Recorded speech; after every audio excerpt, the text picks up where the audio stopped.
Chapter 4. The First Principle in the Science of Getting Rich. Thought is the only power which can produce tangible riches from the formless substance. The stuff from which all things are made is a substance which thinks, and the thought of form in this substance produces the form. Original substance moves according to its thoughts. Every form and process you see in nature is the visible expression of a thought in original substance. As the formless stuff thinks of a form, it takes that form. As it thinks of a motion, it makes that motion. That is the way all things were created. We live in a thought world, which is part of a thought universe. The thought of a moving universe extended throughout formless substance, and the thinking stuff moving according to that thought took the form of systems of planets and maintains that form. Thinking substance takes the form of its thought and moves according to the thought. Holding the idea of a circling system of suns and worlds, it takes the form of those bodies and moves them as it thinks. Thinking the form of a slow-growing oak tree, it moves accordingly and produces the tree, though centuries may be required to do the work.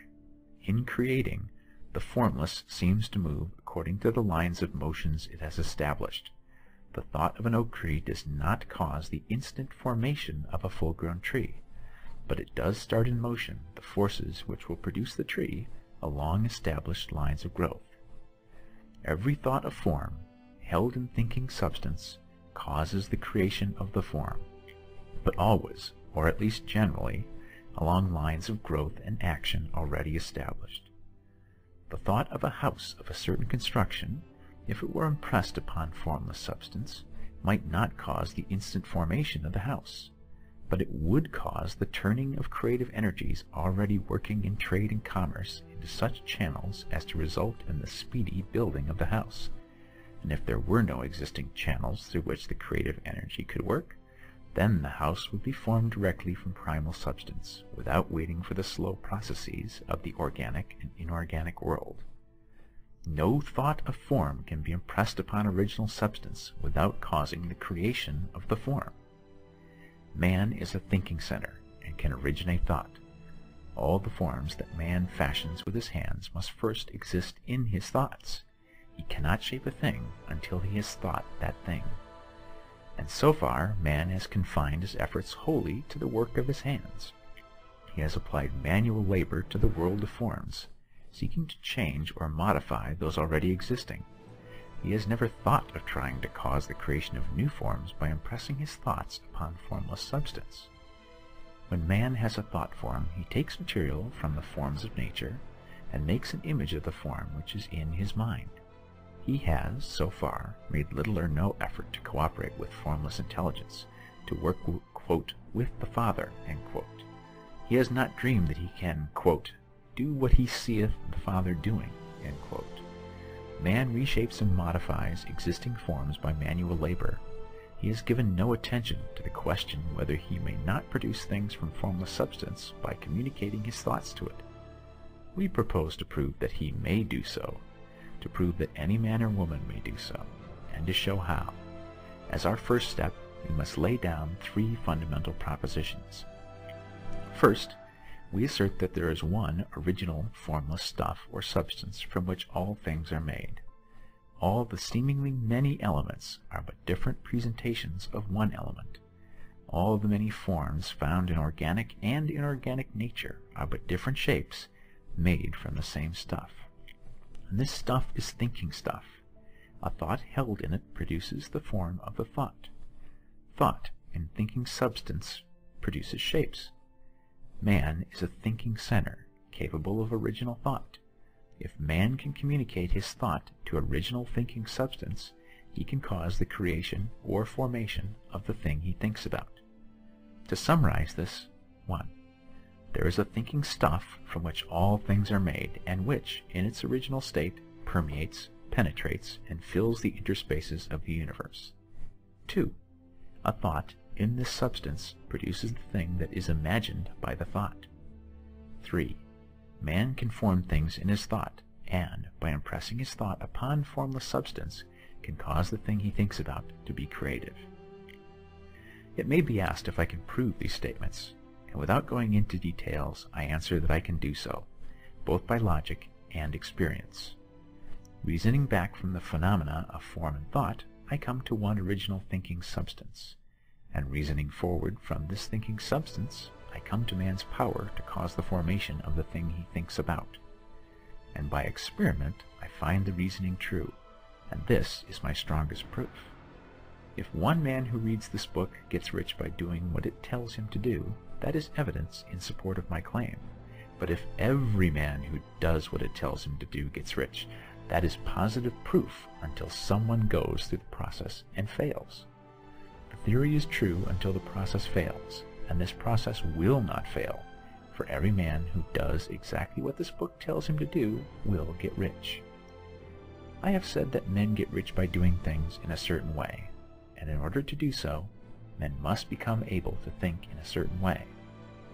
A man's way of doing things is the direct result of the way he thinks about things. To do things in a way you want to do them, you will have to acquire the ability to think the way you want to think. This is the first step towards getting rich. To think what you want to think is to think truth, regardless of appearances. Every man has the natural and inherent power to think what he wants to think, but it requires far more effort to do so than it does to think the thoughts which are suggested by appearances. To think according to appearances is easy. To think truth, regardless of appearances, is laborious and requires the expenditure of more power than any other work man is called upon to perform. There is no labor from which most people shrink as they do from that of sustained and consecutive thought. It is the hardest work in the world. This is especially true when truth is contrary to appearances. Every appearance in the visible world tends to produce a corresponding form in the mind which observes it, and this can only be prevented by holding the thought of the truth. To look upon the appearance of disease will produce the form of disease in your own mind, and ultimately in your body, unless you hold the thought of the truth, which is that there is no disease. It is only an appearance, and the reality is health. To look upon the appearances of poverty will produce corresponding forms in your own mind. Unless you hold to the truth that there is no poverty, there is only abundance. To think health when surrounded by the appearances of disease, or to think riches when in the midst of appearances of poverty, requires power. But he who acquires this power becomes a master mind. He can conquer fate. He can have what he wants. This power can only be acquired by getting hold of the basic fact which is behind all appearances, and the fact is that there is one thinking substance from which and by which all things are made. Then we must grasp the truth that every thought held in this substance becomes a form, and that man can so impress his thoughts upon it as to cause them to take form and become visible things. When we realize this, we lose all doubt and fear, for we know that we can create what we want to create, we can get what we want to have, and can become what we want to be. As a first step toward getting rich, you must believe the three fundamental statements given previously in this chapter, and in order to emphasize them, I repeat them here. 1. There is a thinking stuff from which all things are made, and which, in its original state, permeates, penetrates, and fills the interspaces of the universe. 2. A thought in this substance produces the thing that is imaged by the thought. 3. Man can form things in his thought and, by impressing his thought upon formless substance, can cause the thing he thinks about to be created. You must lay aside all other concepts of the universe than this monistic one, and you must dwell upon this until it is fixed in your mind and has become your habitual thought. Read these creed statements over and over again, fix every word upon your memory, and meditate upon them until you firmly believe what they say. If a doubt comes to you, cast it aside as a sin. Do not listen to arguments against this idea. Do not go to churches or lectures where a contrary concept of things is taught or preached. Do not read magazines or books which teach a different idea. If you get mixed up in your faith, all your efforts will be in vain. Do not ask why these things are true, nor speculate as to how they can be true. simply take them on trust. The science of getting rich begins with the absolute acceptance of this faith.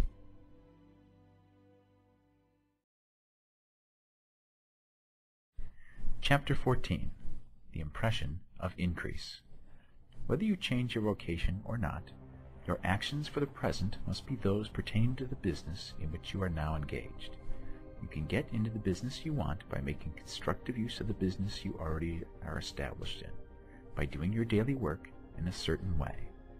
And insofar as your business consists in dealing with other men, whether personally or by letter, the key thought of all your efforts must be to convey to their minds the impression of increase. Increase is what all men and women are seeking. It is the urge of the formless intelligence within them seeking fuller expression. The desire for increase is inherent in all nature. It is the fundamental impulse of the universe. All human activities are based on the desire for increase. People are seeking more food, more clothes, better shelter, more luxury, more beauty, more knowledge, more pleasure, increase in something, more life. Every living thing is under this necessity for continuous advancement. Where increase of life ceases, dissolution and death set in at once. Man instinctively knows this, and hence he is forever seeking more. This law of perpetual increase is set forth by Jesus in the parable of the talents. Only those who gain more retain any. From him who hath not shall be taken away even that which he hath. The normal desire for increased wealth is not an evil or reprehensible thing. It is simply the desire for more abundant life. It is aspiration. And because it is the deepest instinct of their natures, all men and women are attracted to him who can give them more of the means of life.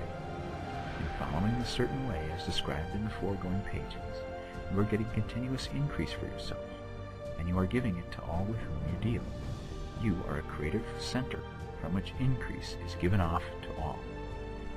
Be sure of this, and convey assurance of the fact to every man, woman, and child with whom you come in contact. No matter how small the transaction, even if it be only the selling of a stick of candy to a little child, put into it the thought of increase, and make sure that the customer is impressed with the thought. Convey the impression of advancement with everything you do, so that all people shall receive the impression that you are an advancing man, and that you advance all who deal with you, even to the people with whom you meet in a social way, without any thought of business, and to whom you do not try to sell anything. Give the thought of increase. You can convey this impression by holding the unshakable faith that you, yourself, are in the way of increase, and by letting this faith inspire, fill, and permeate every action. Do everything that you do in the firm conviction that you are an advancing personality, and that you are giving advancement to everybody. Feel that you are getting rich, and that in doing so you are making others rich, and conferring benefits on all. Do not boast or brag of your success, or talk about it unnecessarily. True faith is never boastful. Wherever you find a boastful person, you find one who is secretly doubtful and afraid. Simply feel the faith, and let it work out in every transaction.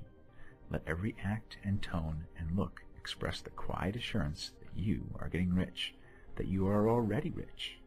Words will not be necessary to communicate this feeling to others. They will feel the sense of increase when in your presence, and will be attracted to you again. You must so impress others that they will feel, in associating with you, they will get increase for themselves. See that you give them a use value greater than the cash value you are taking from them. Take an honest pride in doing this, and let everybody know it, and you will have no lack of customers. People will go where they are given increase, and the Supreme, which desires increase in all, and which knows all, will move toward you men and women who have never heard of you. Your business will increase rapidly, and you will be surprised at the unexpected benefits which will come to you. You will be able from day to day to make larger combinations, secure greater advantages, and to go on into a more congenial vocation if you desire to do so. But doing all this, you must never lose sight of your vision of what you want, or your faith and purpose to get what you want. Let me here give you another word of caution in regard to motives. Beware of the insidious temptation to seek for power over other men. Nothing is so pleasant to the unformed or partially developed mind as the exercise of power or dominion over others. The desire to rule for selfish gratification has been the curse of the world. For countless ages, kings and lords have drenched the earth with blood in their battles to extend their dominions, not to seek more life for all, but to get more power for themselves. Today, the main motive in the business and industrial world is the same. Men marshal their armies of dollars and lay waste the lives and hearts of millions in the same mad scramble for power over others.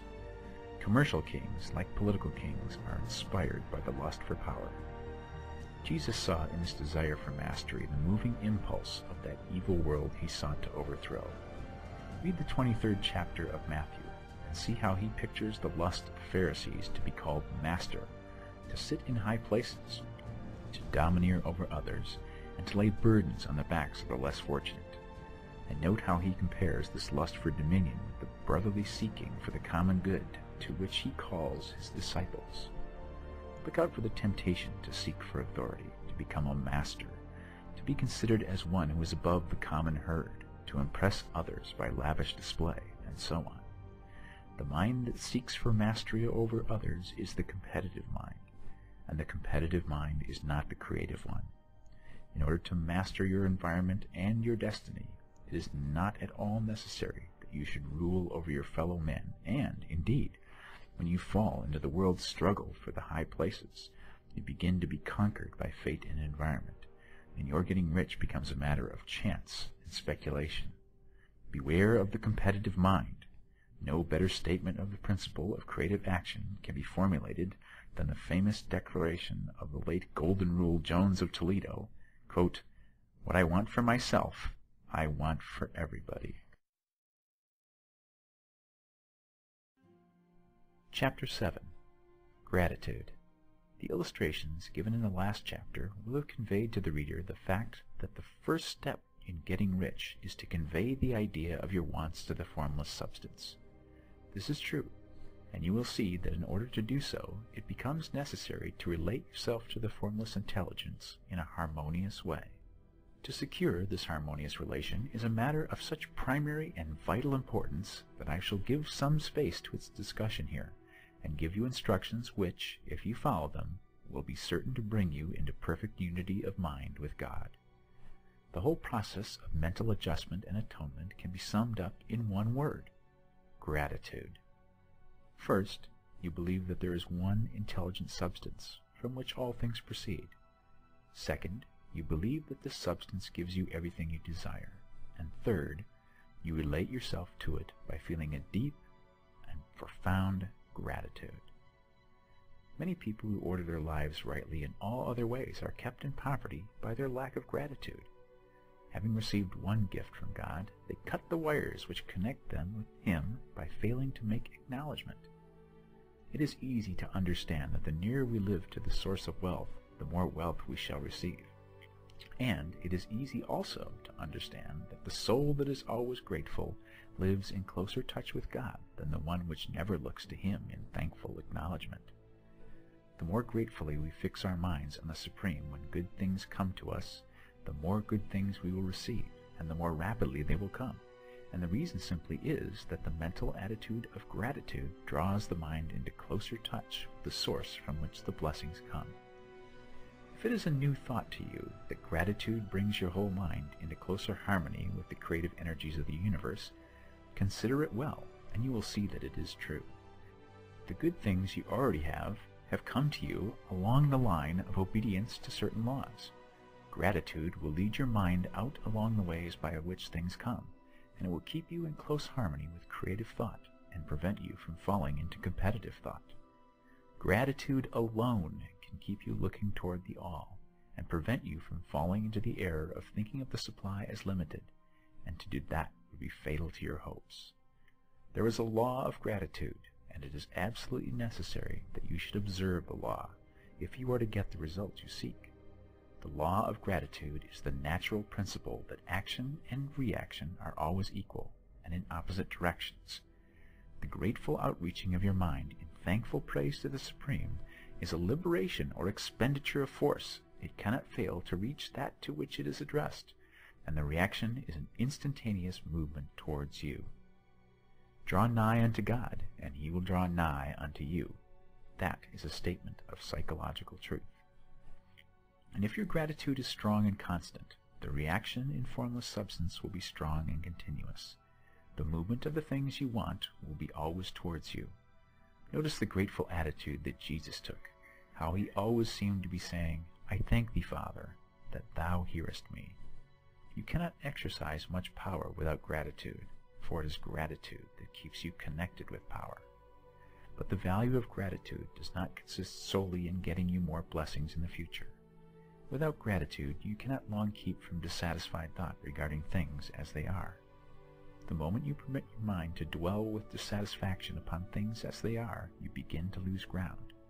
You fix attention upon the common, the ordinary, the poor, and the squalid and mean, and your mind takes the form of these things.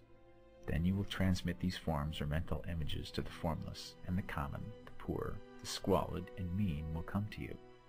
To permit your mind to dwell upon the inferior is to become inferior and to surround yourself with inferior things. On the other hand, to fix your attention on the best is to surround yourself with the best, and to become the best. The creative power within us makes us into the image of that with which we give our attention. We are thinking substance. Thinking substance always takes the form of that which it thinks about. The grateful mind is constantly fixed upon the best.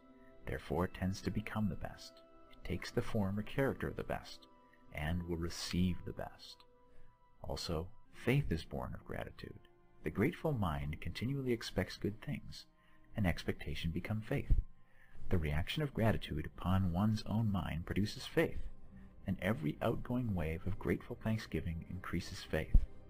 He who has no feeling of gratitude cannot long retain a living faith.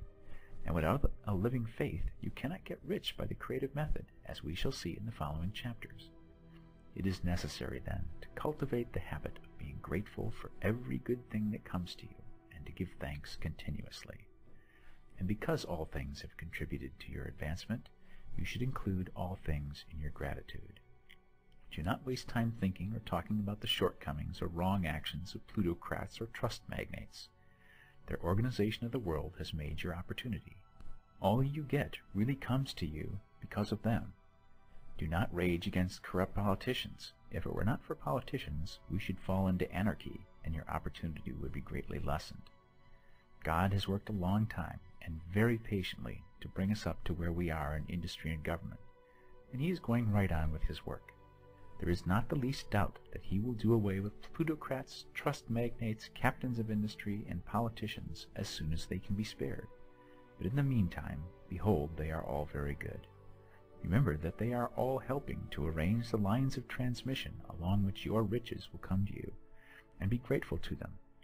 This will bring you into harmonious relations with the good in everything, and the good in everything will move towards you.